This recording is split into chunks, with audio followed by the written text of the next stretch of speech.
Assalamualaikum warahmatullahi wabarakatuh. Saya Wiwi Widias Hasti, NPM 187555033, Prodi D4 Akuntansi Perpajakan, Politeknik Negeri Lampung. Di sini saya akan membahas yang pertama, peran penting Undang-Undang Desa dalam pembangunan dan kemajuan desa. Yang kedua, prosedur penyusunan anggaran pendapatan dan belanja desa. Yang ketiga, prosedur pengolahan keuangan desa, struktur anggaran pendapatan dan belanja desa. Dan keempat, prosedur teknis keuangan desa atau standar operasional prosedur desa. Langsung saja pembahasan pertama mengenai definisi desa. Menurut Undang-Undang Nomor 6 Tahun 2014, desa adalah desa dan desa adat atau yang disebut dengan nama lain. Selanjutnya disebut desa adalah kesatuan masyarakat hukum yang memiliki batasan wilayah yang berwenang untuk mengatur dan mengurus urusan pemerintahan, kepentingan masyarakat setempat berdasarkan prakarsa masyarakat, hak asal-usul dan atau hak tradisional yang diakui dan dihormati dalam sistem pemerintahan Negara Kesatuan Republik Indonesia.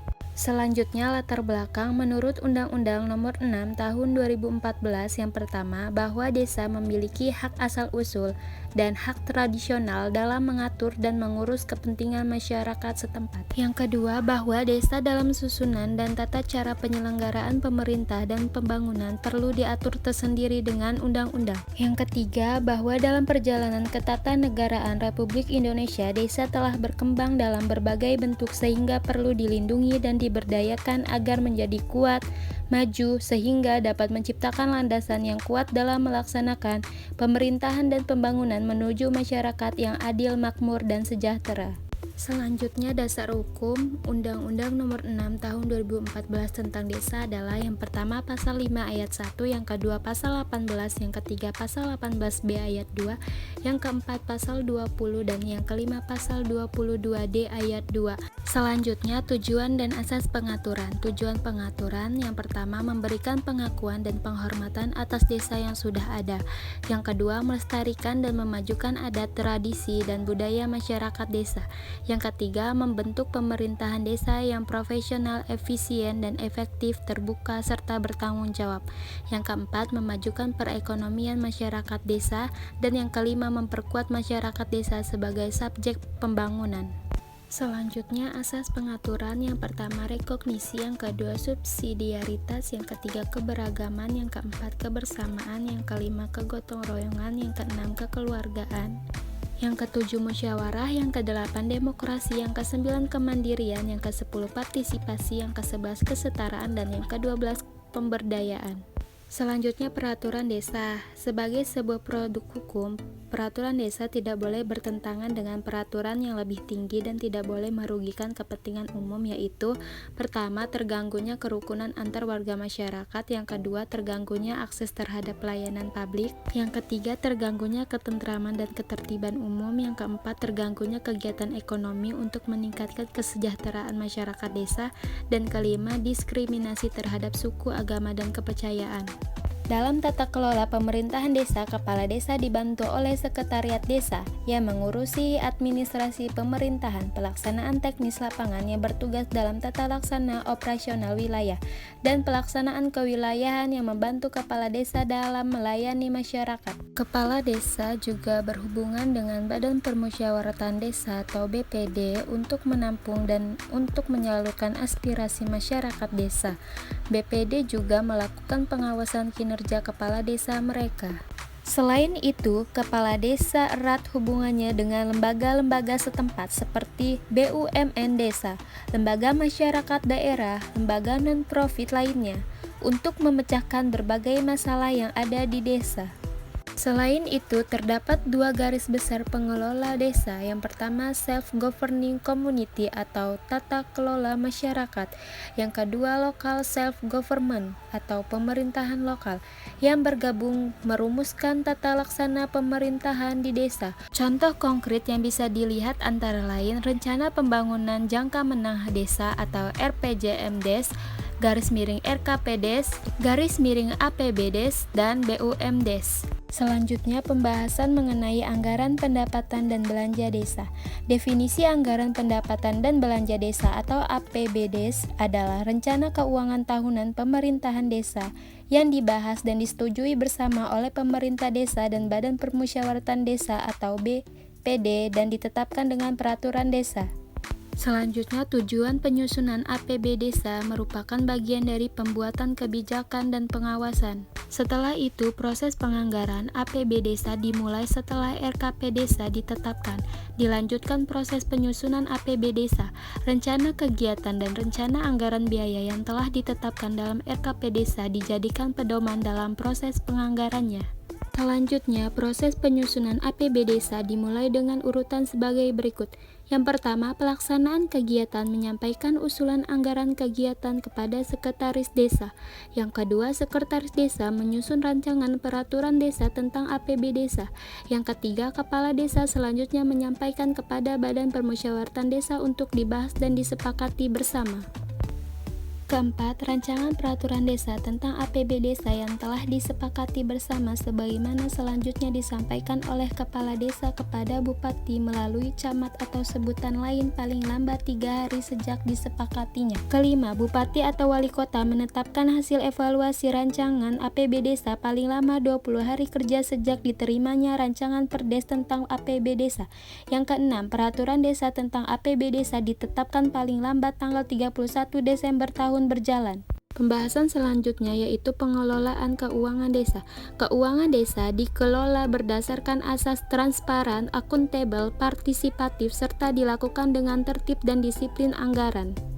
Kepala desa adalah PK-PKD dan mewakili pemerintah desa dalam kepemilikan kekayaan milik desa yang dipisahkan. Kepala desa selaku PK-PKD mempunyai wewenang yang pertama, menetapkan kebijakan tentang pelaksanaan APB desa. Kedua, menetapkan kebijakan tentang pengelolaan barang milik desa. Ketiga, melakukan tindakan yang mengakibatkan pengeluaran atas beban APB desa. 4. Menetapkan PPKD. 5. Menyetujui DPA, DPPA, dan DPAL. 6. Menyetujui RAK desa. 7. Menyetujui SPP. PPKD terdiri atas Sekretaris Desa, Kaur dan Kasih, Kaur Keuangan. Sekretaris Desa bertugas sebagai koordinator PPKD yang mempunyai tugas mengkoordinasikan penyusunan dan pelaksanaan kebijakan APB desa, mengkoordinasikan penyusunan rancangan APB desa dan rancangan perubahan APB desa, mengkoordinasikan tugas perangkat desa lain yang menjalankan tugas PPKD. Selain itu, sekretaris desa mempunyai tugas yaitu melakukan verifikasi terhadap DPA, DPPA, DPAL, RAK desa dan verifikasi terhadap penerimaan dan pengeluaran APB desa. Kaur dan Kasih bertugas sebagai pelaksana kegiatan anggaran. Kaur dan Kasih mempunyai tugas yang pertama, melakukan anggaran kegiatan sesuai bidang tugasnya. Kedua, mengendalikan kegiatan sesuai bidang tugasnya. Ketiga, menyusun DPA, DPPA, dan DPAL sesuai dengan bidangnya. Keempat, melakukan tindakan yang mengakibatkan pengeluaran atas beban anggaran belanja sesuai dengan bidangnya. Anggaran pendapatan dan belanja desa atau APBDes. APBDes terdiri dari pendapatan desa, belanja desa, dan pembiayaan desa. Pendapatan desa terdiri atas kelompok pendapatan asli desa yaitu hasil usaha, hasil aset, swadaya, partisipasi, dan gotong royong. Pendapatan asli desa lain. Selanjutnya pendapatan transfer yaitu dana desa, alokasi dana desa, PDRD, bantuan keuangan provinsi dan bantuan keuangan kabupaten. Dan selanjutnya pendapatan lain, yaitu penerimaan hasil dari kerjasama desa, penerimaan dari bantuan perusahaan yang berlokasi di desa, penerimaan dari hibah dan sumbangan dari pihak ketiga, bunga bank, dan pendapatan lain desa yang sah. Klasifikasi belanja desa terdiri dari bidang dan subbidang. Bidang penyelenggaraan pemerintah desa, subbidang penyelenggaraan belanja penghasilan tetap, tunjangan dan operasional pemerintah desa, sarana dan prasarana pemerintah desa, administrasi kependudukan, pencatatan sipil, statistik, dan kearsipan. Bidang pelaksanaan pembangunan desa, subbidang pendidikan, kesehatan, pekerjaan umum, dan penataan ruangan.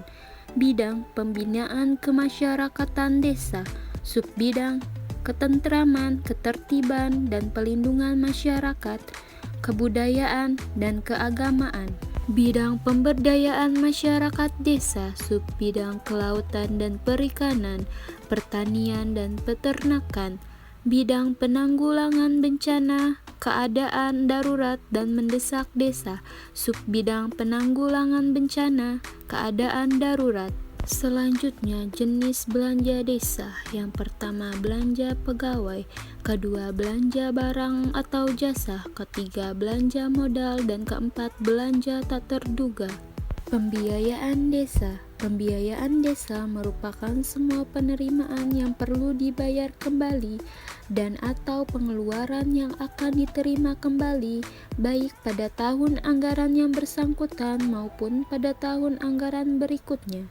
Pembiayaan desa terdiri atas kelompok penerimaan pembiayaan, yaitu silpa tahun sebelumnya, pencairan dana cadangan, dan hasil penjualan kekayaan desa yang dipisahkan.